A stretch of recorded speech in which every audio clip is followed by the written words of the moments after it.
મદદ કરી, કોઈ પણ વાતમાં તને પરેશાન નહીં કરું.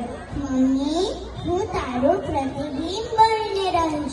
મમ્મી, ઓ મમ્મી, કંઈક તો બોલ, આમ ચૂપ કેમ છે?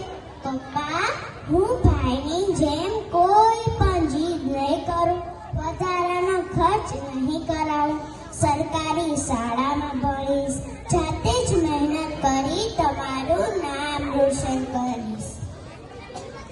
અને સાચે જ પપ્પા, હું ભાઈની જેમ કોઈ પણ જીદ નહીં કરું. મારે ટ્યુશનની વધુ સગવડ નથી. હું તમને કોઈ પણ ટેન્શન નહીં આપું.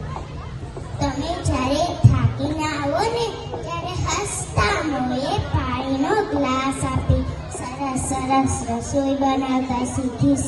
દાદીમાં, મને ખબર જ હતી તમારે દીકરો જોઈતો હતો, કુલદીપક, પરંતુ હું તમારા કુલનું નામ રોશન કરીશ.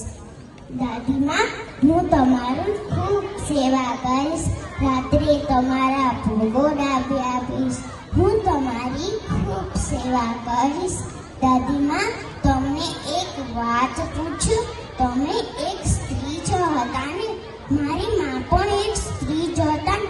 તો મારી સાથે આવો ભેદભાવ કેમ?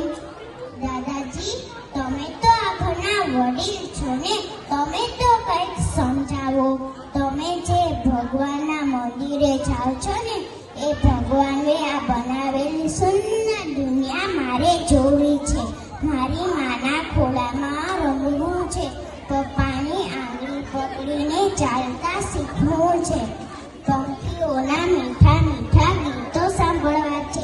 તેની કમર પર બેસી ઘોડો ઘોડો રમવું છે. દાદીમા પાસેથી સરસ સરસ વાર્તા સાંભળતા ઊંઘવું છે.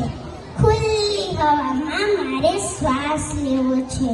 મમ્મી, પપ્પા, દાદી, દાદા મને મારી માના પેટમાં